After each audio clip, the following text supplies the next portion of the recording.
Assalamualaikum dan salam sejahtera. Kembali bersama saya, Encik Ali, editor majalah Impiana.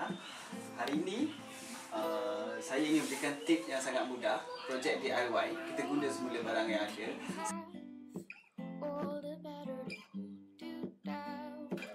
Saya percaya ramai antara kita hari ini yang memasang wallpaper di rumah masing-masing, kan? Okey, kalau anda salah seorang daripadanya, anda mesti perasan ada wallpaper yang terlebih. Macam contoh yang ini. Beli 3 gulung yang hanya pakai terlebih. Apa nak buat dengan yang lebih? Selain kita buang begitu saja, ataupun petugas yang pasang wallpaper tu bawa balik ke rumah dia. So daripada itu, baik kita guna untuk kita hias balik barang-barang kat rumah kita. So, contoh hari ni saya nak buat dekat meja. Okey, meja ni dah hampir 3 tahun diguna pakai, dari IKEA. So kita boleh lihat kesan-kesan dia mula menunjukkan kesan keusanan tu, kan. Okey, oleh itu kita tampal balik, guna balik wallpaper yang ada untuk tampal di atas permukaan meja tersebut untuk memberikan wajah baru.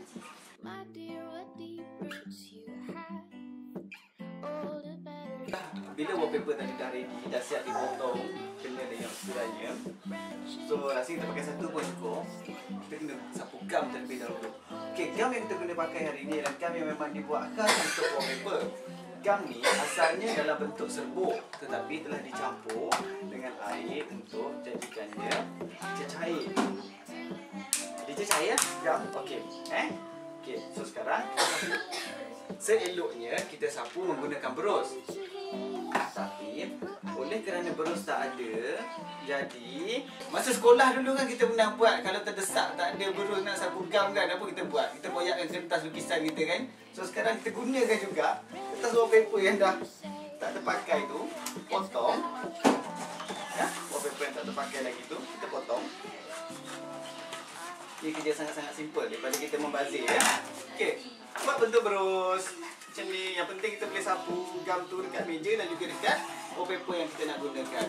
Okey, so sekarang kita sapukan gam. Jangan risau, banyak pun tak apa, sikit pun tak apa, sebab gam ni bila dia dah kering, dia lagi melekat. Sapu je dulu. Sapu gam sepenuh-penuhnya, ya. Dia ada bau sikit lah.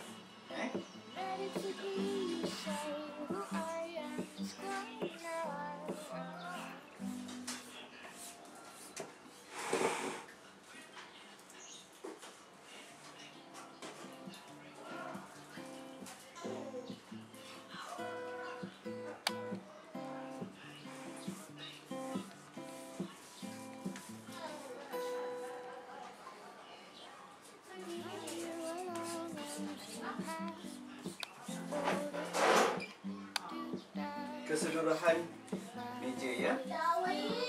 Lebih pun tak apa, sebab sementara dia basah ni kita tampal. Seterusnya wallpaper yang dah siap kita potong tadi, letak. So sementara dia belum kering, gam dia belum kering, kita boleh tentukan kedudukannya baik-baik. Kita mulakan dari tengah, tolak ke tepi, ratakan, adjust lagi, cantikkan dia.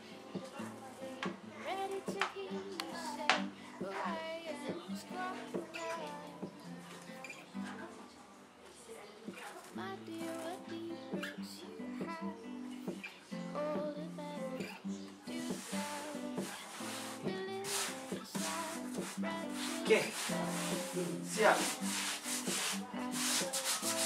Ini kita ratakan pakai scraper, kan? Seelok-eloknya kita pakaikan scraper. So bagi dia rata, sapu gam sebaik mungkin. Jangan risau. Itu je. So senang, kan? Meja kita sudah berubah wajah. Simple, jimat dan cantik. Yang pasti sentiasa rujuk YouTube Impiana. Terima kasih kerana bersama saya. Jumpa lagi.